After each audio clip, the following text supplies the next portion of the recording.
मैं दूसरे शहर में रह के नौकरी करती थी। एक दिन मेरे पापा की तबीयत अचानक बहुत ज़्यादा खराब हो गई।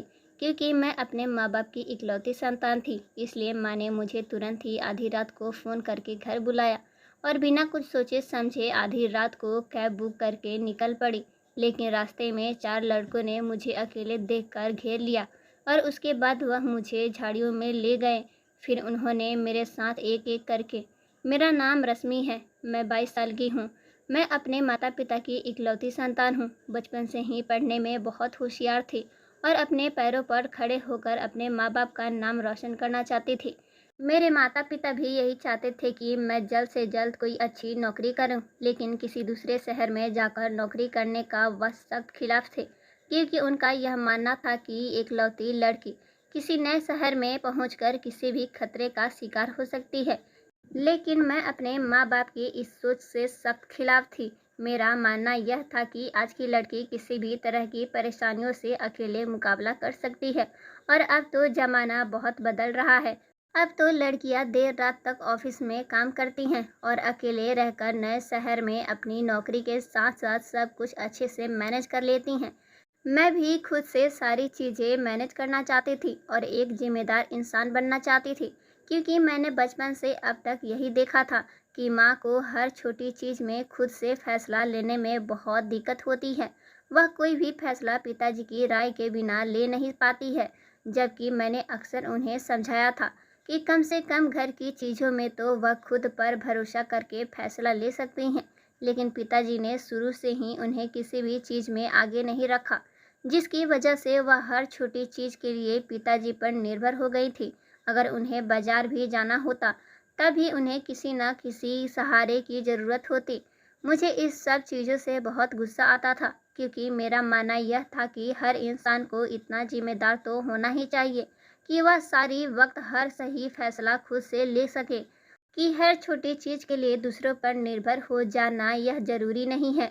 आप जैसे चाहे आपके साथ बिल्कुल वैसा ही हो, वही मेरे साथ हुआ। मेरे माता-पिता यह चाहते थे कि मैं उसी शहर में नौकरी करूं, लेकिन मेरी नौकरी जब दूसरे शहर में लगी, तो उन्हें बहुत गहरा धक्का लगा। उन्होंने मुझे नौकरी करने से मना कर दिया, लेकिन वह नौकरी बहुत अच्छी थी, जिससे मेरा फ्यूचर और भी ज़्यादा ब्राइट हो सकता था, जिसके लिए मैंने उन्हें जैसे-तैसे मना लिया और यह वादा किया कि मैं कोई भी मुसीबत आने नहीं दूंगी। और अपनी जिद पर मैं दूसरे शहर में नौकरी करने के लिए आ गई। मैं एक आत्मविश्वास से भरी हुई लड़की थी, इसलिए बहुत ही जल्द मैंने सारी चीज़ें बहुत अच्छे से मैनेज कर ली। अपने रहने का इंतज़ाम भी बहुत अच्छी जगह पर लिया, जहां मैं सुरक्षित महसूस करती थी। और ऑफिस में भी मैंने काफ़ी अच्छे से सारे कामों को समझ लिया था। सब कुछ बहुत अच्छा चल रहा था।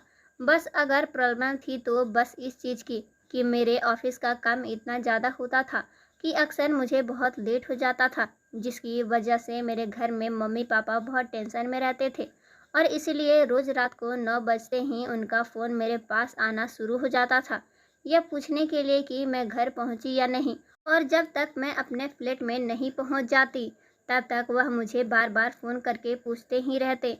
इन दिनों काम बहुत ज़्यादा बढ़ गया था, जिस कारण मुझे अक्सर रात के 11 बज जाते थे। वैसे तो मुझे ज़्यादा डर नहीं लगता था, लेकिन मेरा फ्लैट ऐसी जगह पर था जहाँ से मुझे एक सुनसान पुलिया को पार करके जाना पड़ता था, लेकिन फिर भी मैं खुद पर भरोसा करते हुए तेज कदमों से वहाँ से जल्दी से निकल जाती थी। मेरे दिन इसी तरह से बीत रहे थे कि एक दिन रात को 10 बजे के करीब मेरे पास अचानक मेरे माँ का फ़ोन आया कि तुम्हारे पापा को हार्ट अटैक हुआ है, तुम अभी अभी जल्दी से यहाँ आ जाओ। पापा हार्ट अटैक की बात सुनकर तो मैं बुरी तरह से घबरा गई। मुझे कुछ भी समझ नहीं आ रहा था। मैंने माँ को बोला कि आप उन्हें तुरंत ही अस्पताल में लेकर जाओ, मैं भी यहाँ से तुरंत ही निकल रही हूँ। फ़ोन रखते ही मैंने ऑफिस में इधर उधर देखा तो मेरा कोई भी सहकर्मी ऑफिस में नहीं था। मुझे छोड़कर बाकी सब अपने घर जा चुके थे। अब तो मुझे कुछ भी समझ नहीं आ रहा था कि मैं क्या करूं। फिर मैंने जल्दी से अपना सामान पैक किया और एक कैब बुक कर ली। मैंने सोचा कैब बुक करके मैं सीधा घर पहुंच जाती हूँ। रास्ते में कहीं रुकना नहीं होगा तो कोई टेंशन भी नहीं होगी। मेरा घर मेरे ऑफिस से करीब 3 घंटे की दूरी पर था। जल्दी जल्दी मैंने कैब बुक की और ऑफिस के बाहर आकर अपनी कैब का इंतज़ार करने लगी। तभी माँ का मेरे पास दोबारा से फ़ोन आया। वह बोली कि डॉक्टर ने ऑपरेशन करने को बोला है, लेकिन वह एक फॉर्म पर साइन करवाना चाहते हैं, जिसमें यह लिखा है कि अगर तुम्हारे पापा को कुछ हो गया, तो इसमें उनकी कोई जिम्मेदारी नहीं है और यह ऑपरेशन हमारी इजाज़त से हो रहा है। मैंने माँ से कहा कि आप उस फॉर्म पर साइन कर दीजिए, लेकिन मेरी माँ बुरी तरह से घबराई हुई थी और रोने लगी। मैं इतना बड़ा फैसला खुद से नहीं ले सकती, इसलिए जितना जल्दी हो सके तुम यहाँ आ जाओ। मुझे कुछ समझ नहीं आ रहा था कि अब मैं क्या करूँ। मैंने माँ को बहुत समझाया कि माँ, कम से कम इस घड़ी तो आप फैसला ले लीजिए। वह लगातार सिर्फ रोए जा रही थी और रट लगा रही थी कि तुम जल्दी से आ जाओ और खुद आकर यह फैसला लो कि पापा का ऑपरेशन करना है या नहीं। मैंने माँ से कहा, मैं बस यहाँ से निकल ही रही हूँ। मैंने कैब बुक की और थोड़ी ही देर में कैब आ गई और कैब में बैठते ही मैंने ड्राइवर को पहुँचने का एड्रेस बताया। मैं जब भी कैब बुक करती थी तो हमेशा इस तरह से दिखाती थी कि कोई है जो मुझे लेने आ रहा है, और मैं कैब का नंबर और ड्राइवर के बारे में सारा इन्फॉर्मेशन पहले से ही किसी को बता दे रही हूँ। तो इस बार भी मैंने कैब में बैठते हुए तुरंत ही यह सब किया। थोड़ी ही देर के बाद माँ का मेरे पास फिर से फ़ोन आने लगा। माँ ने कहा, मुझे तुम्हारी भी फिक्र हो रही है। इतनी रात को तुम्हें अकेले वहाँ से आना पड़ रहा है। तुम अपना ध्यान रखना। अकेली लड़की खुली तिजोरी जैसी होती है, कहीं कोई ऊंच नीच हो गई तो हम तो किसी को मुंह दिखाने के काबिल भी नहीं रहेंगे। मैंने माँ को समझाया कि आप यह सब बातें अभी फ़ोन पर ना करें, क्योंकि फ़ोन की बातें ड्राइवर को सुनाई दे रही थी। थोड़ी देर के बाद मैंने फ़ोन रख दिया। तभी कुछ देर में वह कैब ड्राइवर मुझसे बोला, क्या बात है मैडम, आप बहुत ज़्यादा परेशान लग रही हैं। क्या आपके घर में कोई ज़्यादा बीमार है? तो मैंने थोड़ा सा सख्त लहजे में कहा, तुम्हें इस सब के बारे में क्या मतलब है? तुम चुपचाप अपनी गाड़ी चलाओ। वह थोड़ी देर के लिए चुप बैठ गया, लेकिन फिर दोबारा से कहने लगा कि क्या आप इतनी रात में अकेली जा रही हैं? मुझे उसके सवालों से डर लगने लगा। मुझे लगा कि कहीं यह मेरे साथ कुछ गलत करने का तो नहीं सोच रहा है, इसलिए इतनी सारी जानकारी मुझसे एक एक करके इकट्ठा कर रहा है। मुझे माँ पर भी बहुत गुस्सा आने लगा कि उन्हें यह सब बातें फ़ोन पर करने की क्या ज़रूरत थी। अब इनसे मेरी बातें सुन ली है, तो इसलिए यह अब मेरा फ़ायदा उठाने की कोशिश कर रहा है। मैंने उससे बोला कि तुम जैसे सोच रहे हो वैसा कुछ भी नहीं है, इसलिए चुपचाप अपनी गाड़ी चलाओ, क्योंकि मुझे जल्द से जल्द अपने घर पहुंचना है। घबराहट के मारे मुझे एकाएक प्यास लगने लगी थी। देखा तो पानी का बोतल ऑफिस में ही छूट गया और मेरी सांसें भी अटक रही थी। मैंने ड्राइवर से कहा, कोई ढाबा दिखे तो वहाँ से एक पानी की बोतल ले लेना। कैब ड्राइवर बोला, मैडम, इतनी रात में किसी ढाबा पर गाड़ी रोकना बिल्कुल भी सुरक्षित नहीं है। मैंने कहा, तुम अपना ज्ञान अपने पास रखो। मुझे बहुत तेज प्यास लग रही है, इसलिए चुपचाप एक बोतल ले लेना। वह बोतल, मैडम, मेरे पास भी एक बोतल पानी का है, आप चाहें तो यह पानी पी सकती हैं। उसने मेरी तरफ जैसे ही बोतल बढ़ाई, मैंने झट से बोतल ले ली, क्योंकि मुझे बहुत तेज प्यास लगी थी। लेकिन फिर मेरे दिमाग में आया, कहीं इसने पानी की बोतल में पहले से ही कोई नशीली दवाई तो नहीं मिला रखी, ताकि मेरा फ़ायदा उठा सके। मैंने उससे कहा कि मैं सिर्फ बिसलहरी का पानी पीती हूँ, इसलिए आगे जो भी ढाबा हो, एक बोतल पानी का खरीद लेना। वह फिर से मुझसे समझाने लगा, मैडम, मेरी बात मानिए, इतनी रात को किसी भी ढाबा पर गाड़ी मत रुकवाइए, क्योंकि ढाबा पर रात में बहुत गलत तरीके के आदमी बैठे हुए होते हैं। तब मैंने गुस्से से कहा कि अपना मुंह बंद रखो और मैं जैसा ही कहूँ वैसा ही करते जाओ। एक ढाबा आया और ड्राइवर पानी की बोतल लेने चला गया। मैंने ढाबे से बाहर की ओर देखा तो 6 लड़के सामने की टेबल पे बैठे हुए खूब शराब पी रहे थे। उन लड़कों ने जैसे ही मेरी तरफ देखा, उनके चेहरे पर बहुत घिनौनी हंसी तैरने लगी। मैंने तुरंत ही एक स्टॉफ निकाली और उससे अपना चेहरा अच्छी तरीके से ढक लिया। मेरी नज़र ड्राइवर को तलाश करने लगी कि आखिर यह ड्राइवर कहाँ रह गया, लेकिन ड्राइवर था कि पानी की बोतल लेकर आ ही नहीं रहा था। और वह 6 लड़के अपनी जगह से उठकर मेरी तरफ आगे बढ़ने लगे। अब तो मुझे और भी तेज डर लगने लगा। तभी कैब ड्राइवर भागता हुआ आया और गाड़ी में बैठ गया और उसने तुरंत ही गाड़ी स्टार्ट कर दी। तभी वह 6 लड़के गाड़ी की खिड़की के पास बहुत करीब आ गए और मुझसे बोले, वाह क्या माल है, क्या माल लेकर चल रहा है तू, जरा हमें भी तो चखा। तभी कैब ड्राइवर ने तेजी से गाड़ी भगा दी और वह बोला, देखो मैडम, मैं इसलिए आपको मना कर रहा था, ड्राइवर सही कह रहा था, मैंने उसकी बात न मानकर गलती की। मैंने कहा, हाँ भाई साहब, आप ठीक कह रहे हैं, लेकिन मुझे बहुत तेज प्यास लगी थी, इसलिए मेरी भी मजबूरी थी। वह बोला, चलिए कोई बात नहीं, अब मैं आपको जल्द से जल्द आपके घर पहुंचा दूंगा। मैंने पानी की बोतल से 2 घूंट पिया और अभी थोड़ी सी सांस ली ही थी कि तभी कार के साइड मिरर में अचानक से वह लड़के दिखाई देने लगे, जो बुरी तरह से चीख रहे थे कि यह माल तो हम चख के ही रहेंगे। अब तो मेरे और ड्राइवर के पसीने छूटने लगे। कैब ड्राइवर मुझसे बोला, देखिए मैडम, आपने कितनी बड़ी मुसीबत मोल ली है। ड्राइवर ने गाड़ी की रफ्तार और भी तेज कर दी। वह बोला, आप फिक्र मत करिए, मैं आपको कुछ नहीं होने दूंगा। वह पूरी स्पीड में गाड़ी को हाईवे पर दौड़ा रहा था, लेकिन वह लड़के भी अपनी गाड़ी की स्पीड बढ़ाकर हमारे कैब के बराबरी करने की पूरी कोशिश कर रहे थे, जिसकी वजह से बार बार उनकी गाड़ी से हमारी कैब टकरा रही थी। कैब ड्राइवर ने तुरंत ही मुझसे कहा, मैडम पुलिस को फ़ोन लगाइए, नहीं तो हम बहुत बड़ी मुसीबत में फंस जाएंगे। इस घबराहट में मैं तो पुलिस के बारे में भूल ही गई थी।